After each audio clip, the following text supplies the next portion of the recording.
You know what terrifies me most about money, and it should terrify you too. It is not losing it in a market crash. It is not making a bad investment. It is something far more dangerous. It is the quiet erosion of wealth that happens when you stop paying attention, when you think you have finally figured it all out. I have spent decades studying the patterns of wealth and poverty, and there is one thing I have observed again and again. The moment people hit their 40s, something shifts. They get comfortable.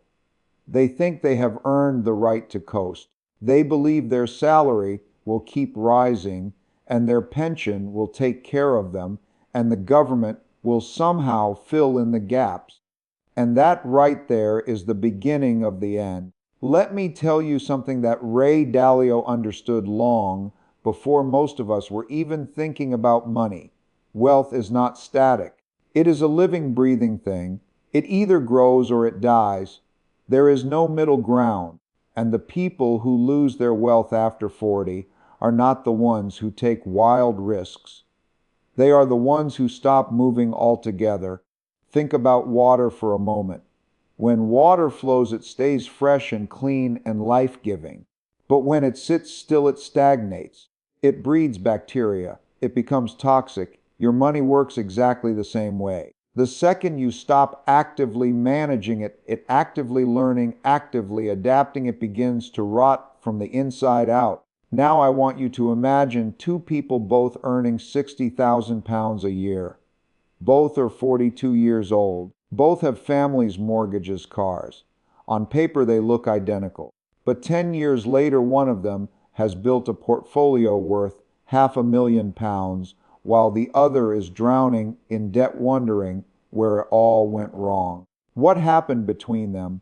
It was not luck. It was not inheritance. It was one simple decision repeated every single day. One person treated their money like a garden that needed tending. The other treated it like a car park where money just sits doing nothing. Here is the brutal truth that nobody wants to hear.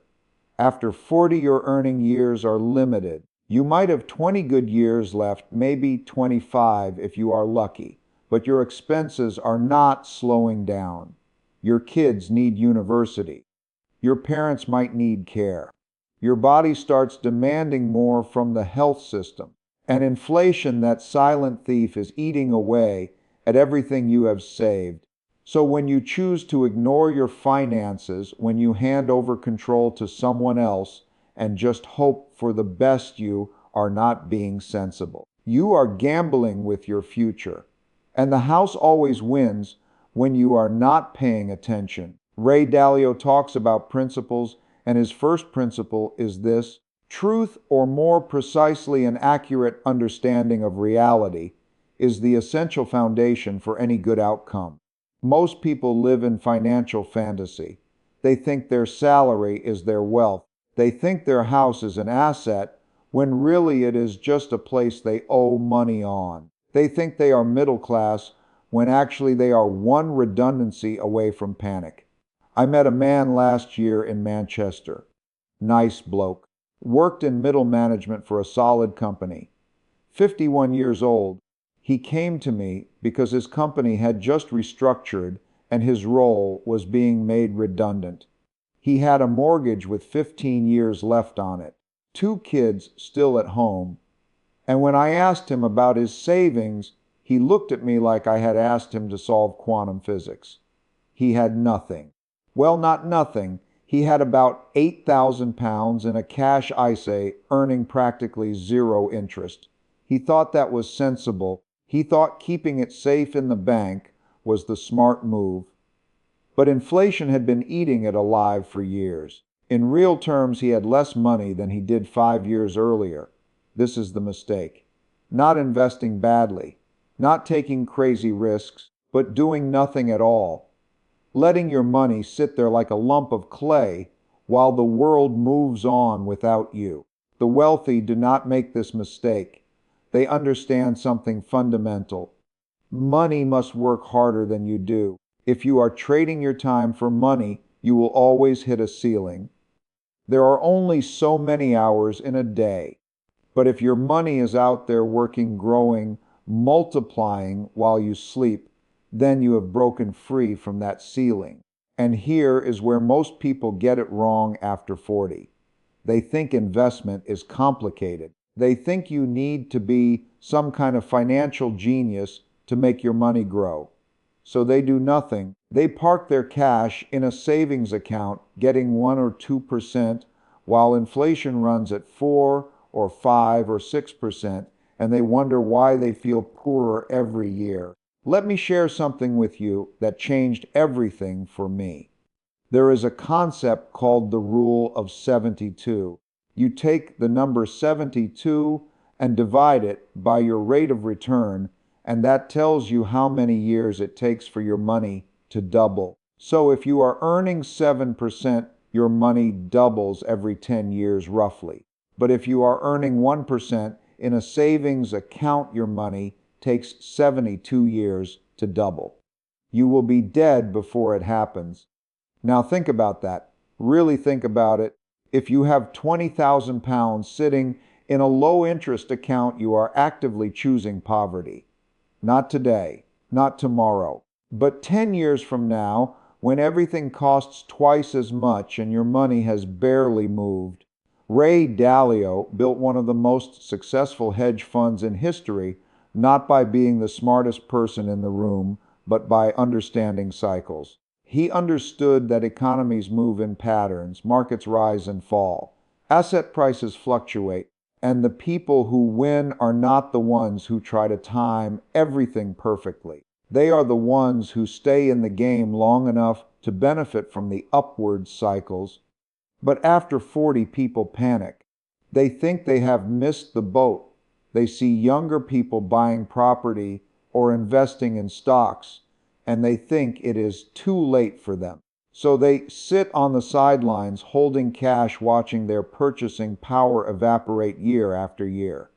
I want to destroy that myth right now. It is never too late, but you cannot afford to waste another day. If you are 45 and you start investing properly today, you still have 20 years before traditional retirement age, 20 years of compound growth, 20 years of dividends reinvesting, 20 years of your money making more money, but only if you start, only if you stop making excuses. Here is what the wealthy know that you might not. Diversification is not about having 3 different bank accounts. It is about spreading your money across different asset classes that behave differently in different economic conditions. When inflation rises, certain assets protect you. When markets crash, others hold steady. When interest rates change, some investments thrive while others suffer. The average person after 40 has everything in one basket. Their home. That is it. They think because house prices generally rise, they are building wealth. But they forget about the mortgage interest, the maintenance costs, the fact that you cannot eat bricks when you retire. Smart wealth builders have their money in multiple places. Some in property, yes, but also in stocks, in bonds, in commodities, in businesses. They understand that no single investment is perfect, but together they create a safety net that catches them no matter which way the economy swings. And here is the part that really separates the winners from the losers. The wealthy reinvest their returns. When they make money from an investment, they do not rush out and buy a new car or a fancy holiday. They take that profit and they put it back to work. They let it compound. They let it grow on top of growth on top of growth. This is how ordinary people become millionaires. Not through lottery wins or inheritance, through the boring, unglamorous discipline of putting money to work and leaving it alone long enough to multiply. I know what you are thinking. This sounds great, but where do I even start? And that is the question that stops most people. They get overwhelmed by choice. Should I buy individual stocks or funds? Should I invest in property or pensions? Should I pay off debt first or invest while I still owe money? And because they cannot answer every question perfectly, they answer none of them. They freeze, and freezing is the most expensive decision you will ever make. Here is my advice, and this comes from watching thousands of people either build wealth or lose it. Start somewhere, anywhere. Open an investment account today. Put in £50, £100, whatever you can afford. Buy a simple low-cost index fund that tracks the entire market. And then do it again next month. And the month after that. You do not need to understand every company in the index. You do not need to predict which stocks will soar. You just need to own a piece of the entire economy and let human progress do the heavy lifting.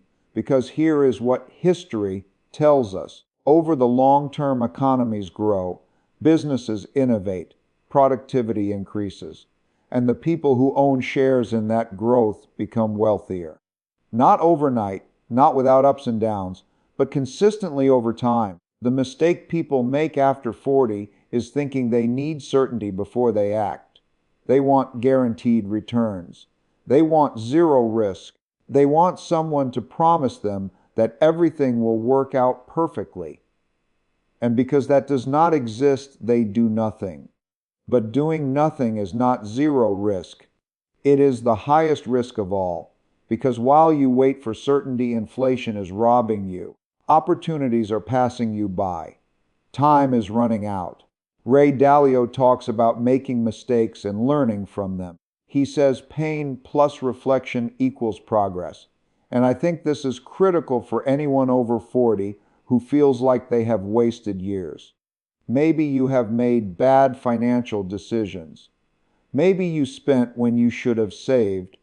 Maybe you trusted the wrong people with your money. Maybe you believed that your job would last forever and it did not. That pain is real. But it is also valuable because now you know better. Now you understand that nobody is coming to save you. The government will give you a state pension that barely covers rent. Your employer will give you whatever they are legally required to and not a penny more. Your children will have their own financial struggles. This is on you. And that is actually good news because it means you are in control. Let me tell you about a woman I know. Sarah. She is 48, divorced, 2 teenagers, works as a teacher. When her marriage ended, she got half of very little, about £30,000. She was terrified. She thought her financial life was over. But instead of panicking, she did something smart. She educated herself. She read books. She listened to podcasts. She joined investment communities online. And she started small. She put £500 into a stocks and shares ISA. Then another 500 the next month. She kept her expenses low. She stopped trying to impress people with things she could not afford. She drove an old car. She bought clothes secondhand. She said no to expensive holidays. 5 years later, she has built a portfolio worth over £60,000. Not because she earned a fortune. She is a teacher for goodness sake. But because she was consistent. Because she prioritized her future over her ego. Because she understood that wealth is built in private long before it is seen in public. And here is what nobody tells you about investing after 40. It becomes addictive in the best possible way. Once you see your money growing, once you watch your net worth climb, once you realize that you are actually building something real, you cannot stop. It gives you a sense of control in a world that often feels chaotic. You start looking at expenses differently. That £50 meal out is not just £50. It is £50 that could have become £100 in 10 years. That new phone you do not really need is not just £600. It is £600 that could have funded a month of your retirement. This is not about being miserable or denying yourself everything. It is about being intentional. It is about asking yourself whether this purchase is moving you closer to freedom or further into dependence. because that is what this is really about: freedom. The freedom to leave a job you hate, the freedom to help your kids without going into debt yourself, the freedom to retire with dignity instead of scraping by on scraps, the freedom to make choices based on what you want, not what you can barely afford. And the only way to get that freedom is to make your money work for you instead of you working yourself to death for money that disappears as fast as it arrives. Now I know some of you are sitting there thinking this all sounds wonderful, but you have debt, credit cards, loans, maybe even a mortgage that feels crushing, and you think you cannot invest until the debt is gone. Here is the truth. It depends on the debt. If you have credit card debt at 18% interest, then yes, pay that off first. That is an emergency. But if you have a mortgage at 3% and you are wondering whether to overpay or invest, the answer is almost always invest, because over time the stock market returns far more than 3%. Your mortgage is cheap debt. Use it wisely. The wealthy understand the difference between good debt and bad debt. Bad debt is money borrowed to buy things that lose value: cars, holidays, clothes, gadgets. Good debt is money borrowed to buy things that gain value or generate income: property that you rent out, a business that produces profit, education that increases your earning power. After 40, you cannot afford bad debt. Every pound you owe on a credit card is a pound that should have been working for your future. Every payment you make on a car loan is money that could have been compounding in an index fund. This is why the wealth gap keeps growing. The poor borrow to consume, the rich borrow to invest, and over 20 or 30 years, that difference becomes astronomical. But here is the beautiful thing: you can switch sides right now, today, this moment. You can decide that from this point forward, you are going to think like an investor, not a consumer. You are going to ask yourself whether each decision builds wealth or destroys it. And I promise you, within 6 months, your entire financial life will look different. Not because you suddenly earned more money, but because you stopped throwing it away on things that do not matter. Ray Dalio says that the biggest mistake people make is not knowing what they do not know. And in finance, this is deadly. Most people have no idea how compound interest works. They do not understand inflation. They do not know the difference between nominal returns and real returns. They have never calculated how much they actually need to retire. So they drift, they hope, they assume it will somehow work out. And then they wake up at 60 with almost nothing, and they wonder how they got there. Do not be that person. Educate yourself. Not because you need to become a financial expert, but because your future depends on making a handful of good decisions and avoiding a handful of catastrophic ones. The decisions you make in the next 5 years will determine the next 30, whether you live with dignity and choice or whether you live with regret and dependence, whether you build a legacy or leave a burden. This is not dramatic, this is math. And the math does not care about your feelings or your excuses or your fear. It simply calculates. And right now it is calculating whether you will be okay or whether you will struggle. The choice is yours. But you have to make it now. Not next year, not when things calm down, not when you finally understand everything. Now, because every day you wait is a day of compound growth you will never get back.